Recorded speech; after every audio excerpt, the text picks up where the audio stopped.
আজ সকালবেলা হোয়াইট চানা দিয়ে আর আলু দিয়ে সবজি বানালাম আর রুটি বানালাম।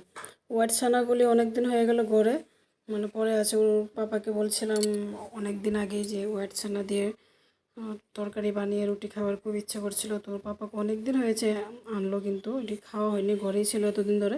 তো আজকে ভাবলাম যে না, এটা একটু আজকে বানাই।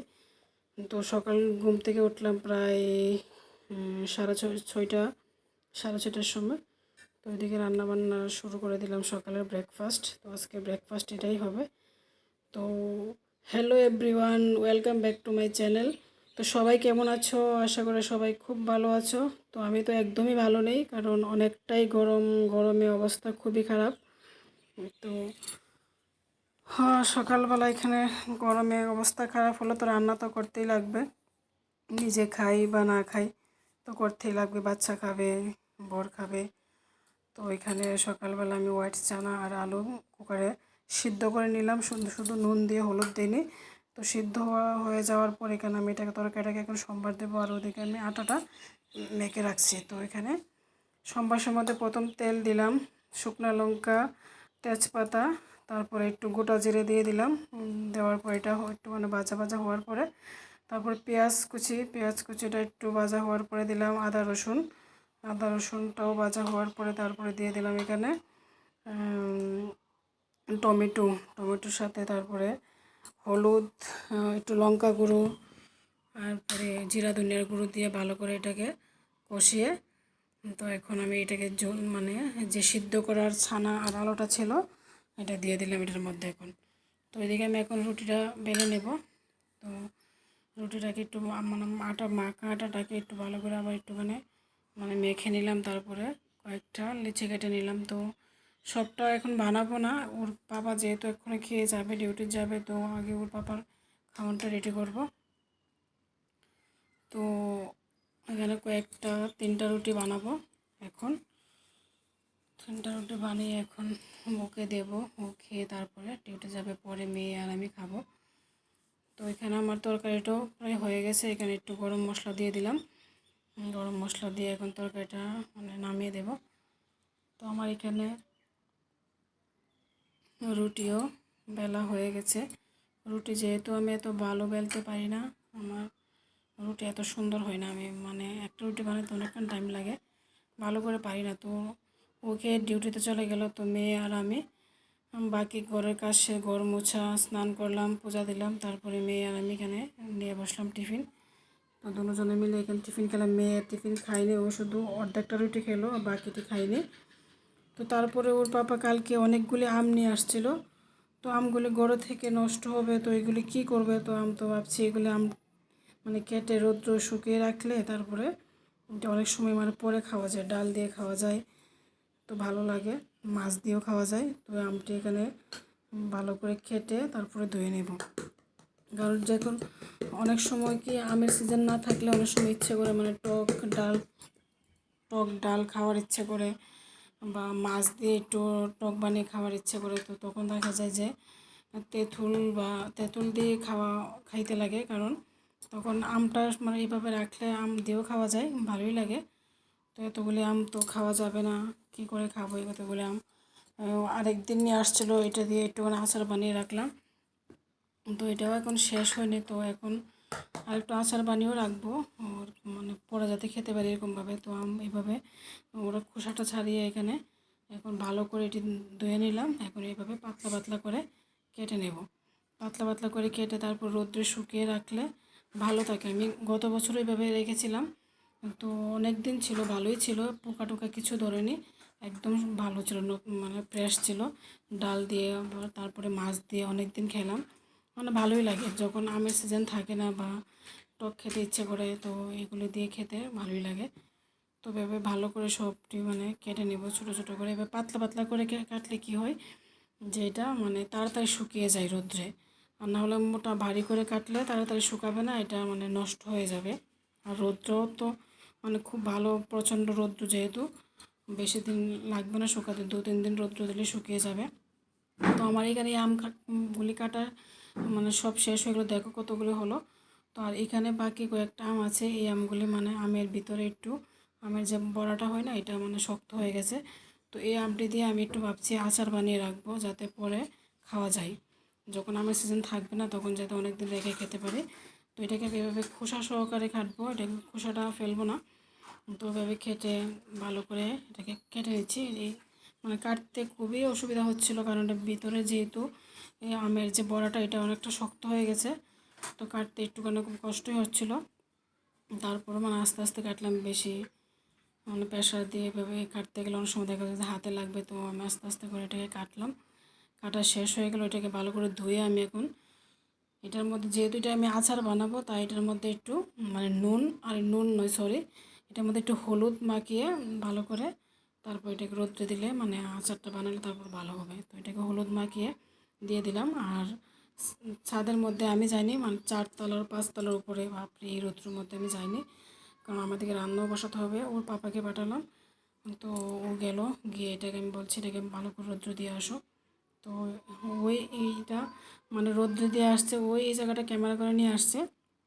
তো এটাকে ভালো করে এভাবে ছড়িয়ে দিল। আর এই যে হলুদ মাখা আমগুলিও এখানে ভালো করে এভাবে দিয়ে দিল।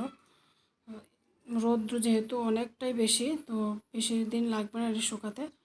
তো এভাবে দিয়ে দিলে সারাটা দিন রৌদ্র লাগবে, ছাদের মধ্যে লাগবে। বারান্দা দেখুন কেন জানি রৌদ্র লাগে না। শীতের সিজনে বারান্দার মধ্যে মানে সারাদিন রৌদ্র লাগতো, কিন্তু গরমের সিজনে বারান্দায় রৌদ্রই লাগে না। কিছু মানে বারান্দা যে কিছু রাখবো, কিছু দিয়ে শুকাবো, এরকম মানে সুবিধা নেই। তো ছাদের মধ্যে নিয়ে যেতে হলো, না হলে তো বারান্দায় শুকাতে পারতাম। আর শীতের সিজনে যেহেতু বারান্দায় রৌদ্র ছিল, তো তখন মানে কুল অনেক বারান্দাতে শুকাতাম। অনেকগুলি কুল আমার মানে শুকানো আছে, তো আমি সবগুলো বারান্দাতে শুকিয়েছি। তখন বারান্দার রৌদ্র লাগতো, সারাদিন রৌদ্র লাগতো। তো আমার এখানে এখন আমি রান্না করতে আসলাম, বাকি কাজ তো আমার শেষ। এখন শুধু রান্নাটা বাকি। তো ওর পাপা নিয়ে আসলো এখানে কি আর মাছ বলে এটাকে, এই মাছ নিয়ে আসলো। এই মাছ কোনো দিন খাইনি আমি, যদিও আজকে প্রথম খাবো, কারণ আমাদের ওই সাইডে এই মাছগুলো পাওয়া যায় না। কোনো দিন খাইনি মনে হচ্ছে। তো এটাকে ভালো করে ধুয়ে আমি এখন নুন হলুদ মাখিয়ে এবার এটা মাছটাকে ভালো করে ভেজে নেব। তো কড়াইয়ের মধ্যে মাছ দিয়ে দিলাম। মানে ঘরের মধ্যে লাইট যেহেতু একটা আছে, কিন্তু এটা দেখো কি অন্ধকার দেখা যাচ্ছে, ভালো করে বোঝা যাচ্ছে না। তো এখানে মানে প্রথম যে মাছটি দিয়েছিলাম এটি ভাজা হয়ে গেছে। তো এখন আবার বাকি মাছগুলো এভাবে ভেজে নেব দিয়ে। তো আজকে মাছ দিয়ে বানাবো হচ্ছে মাছের তেল ঝাল বানাবো।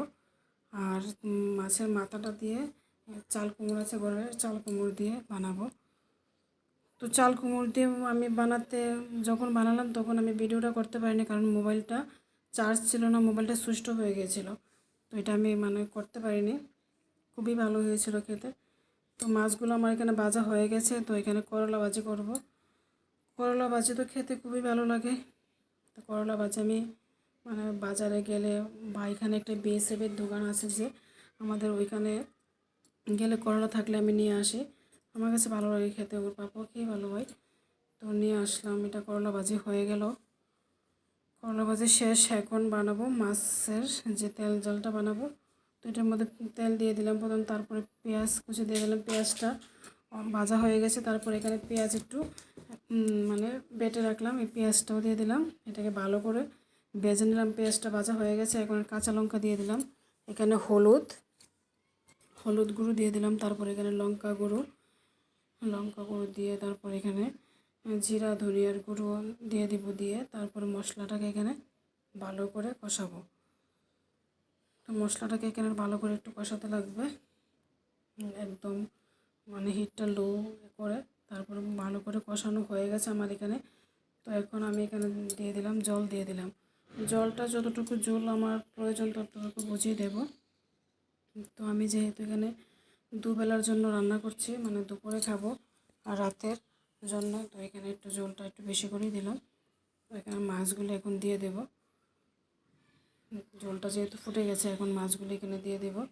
আর বেশিক্ষণ লাগবে না। তো মাছগুলি দেওয়া হয়ে গেছে, জলটা এখানে ফুটছে। আর ওই যে বলছিলাম চাল কুমড়া তরকারি বানিয়েছিলাম, ওই চাল কুমড়া এখানে কেটে রাখলাম, কিন্তু এটা আমি ভিডিওটা করতে পারিনি। তো এখানে আমার রান্না প্রায় কমপ্লিট। তো এটা এখন আমি নামিয়ে নেব তরকারিটা। আমার রান্না হয়ে গেছে। এই যে দেখো, দেখতে খুবই ভালো হয়েছে, খেতেও খুবই ভালো হয়েছে। মানে খুব কম তেল মশলা দিয়ে বানিয়েছি। গরমের মধ্যে যত কম তেল মশলা খাওয়া যায় ততই ভালো। আর চেষ্টা করি যতটা কম তেল মশলা দিয়ে রান্না করতে পারি। তো দুপুরবেলা খাওয়া দাওয়া সব কিছু শেষ। এখন মেয়ে খেয়ে নিয়ে ছাদের উপর আসলাম। মানে ওই সকালবেলা যে, সকাল নয় যদি দুপুরবেলায় দিয়ে গেলাম যে আমগুলি ছাদে শুকানোর জন্য দিয়ে গিয়েছিলাম, এগুলি নেওয়ার জন্য এখানে ছাদে আসলাম। তো এদিকে দেখো বাইরের মানে এখন রৌদ্র নেই, কতটা ভালো লাগছে। কিন্তু ছাদের মধ্যে প্রচণ্ড গরম, আজকে একটু হাওয়াও নেই, এত গরম, ঘরের মধ্যেও থাকা যাচ্ছে না, বাইরেও গরম, বাইরেও হাওয়া লাগছে না। ছাদে এসে এখানে অনেকক্ষণ সময় থাকলাম। এই যে আমগুলি দেখো, যেগুলি হলুদ মাখা ছিল এগুলি প্রায় অনেকটাই শুকিয়ে গেছে, আর ওইগুলি শুকায়নি ভালো করে। ওইগুলিকে আরও মানে 2-3 দিন রৌদ্র দিতে লাগবে। যদি রৌদ্র ভালো থাকে, মানে প্রচণ্ড আজকের মতো রৌদ্র থাকে, তাহলে তো 1-2 দিনই শুকিয়ে যাবে। আর মেয়ে বলছে আমি এখানে আম খাবো একটা, তো ওকে একটা আম নিয়ে নিল। তো বাইরে এখানে ছাদের মধ্যে মেয়েকে নিয়ে একটু মেয়ে খেলা করছে, আমি ওইদিকে একটু মানে ক্যামেরা করছি, একটু ভালো লাগছে। মেয়ে আমাকে ডাকছে, বললো মা এদিকে আসো দেখো। আর এই যে হচ্ছে রাস্তাটা, আমরা যে গলিতে থাকি এই গলির রাস্তাটা দেখো, করতে কতটা সুন্দর লাগছে দেখতে। আমরা যেহেতু লাস্ট বিল্ডিংয়ে থাকি এই গলির, তো এখান থেকে রাস্তাটা দেখতে খুব ভালোই লাগছে। কথা বলতে বলতে হাঁপিয়ে গেলাম। তো আমি যখন ছাদে আসলাম তখন মানে প্যাকেট নিয়ে আসতে, মানে একটা পলি প্যাকেট নিয়ে আসতে ভুলে গেছি, কারণ হলুদ মাখারি আলাদা করে নিতে লাগবে। তো ওর পাপাকে ফোন করে বললাম যে একটা প্যাকেট নিয়ে আসো, তো ও আসলো। ওকে এভাবে হাত পাতলাম আমার কাছে দেওয়ার জন্য, কিন্তু ও আমার কাছে দেয়নি, মেয়ের কাছে দিল। তো এখানে এসে এখন এগুলি ঢোকাবো, কারণ একসাথে করে নিলে ওই আমগুলি একটু ভিজা আছে, আর যেটি হলুদ মাখা আছে এটি তো একটু হালকা শুকিয়ে গেছে। তো এটি সাথে একসাথে করে নিলে এটিও একটু মানে একসাথে ভিজে ভিজে হয়ে যাবে, তাই একসাথে করে নেব না, এটি আলাদা করে নেব।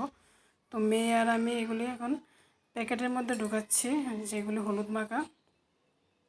আর মেয়েও ঢুকাচ্ছে, আমিও ঢুকাচ্ছি। তো মেয়ে কী করলো, আমগুলো ঢুকিয়ে দেখো জামার মধ্যে মুছে ফেললো হাতটা, যা দিল। তো মেয়েকে বলছে এভাবে হাতটা কেন মুছলি, জামাটা তো নোংরা করে ফেললি। তারপর মেয়ে এখানে খেলা করছে, এখানে লুকাচ্ছে, বলছে আমাকে খুঁজে বের করো। তো আমি ওর সাথে একটুখানি মানে খেলছি বলতে পারো। তো ওর পাপা এখানে ওর সাথে মানে ঘুরছে দিক দিয়ে সেরে। তো মেয়ে ওইখানে ড্রেস পরে আসছে, কারণ ও বলছে একটুখানি বাইরে ঘুরতে নিয়ে যাওয়ার জন্য। তোর পাপা বলছে তোর মা নিয়ে যাবে, বলছে না মার সাথে আমি যাবো না, তোমার সাথে যাবো। তো মেয়ে খেয়ে তারপরে নিয়ে গেলো, আমিও করে করে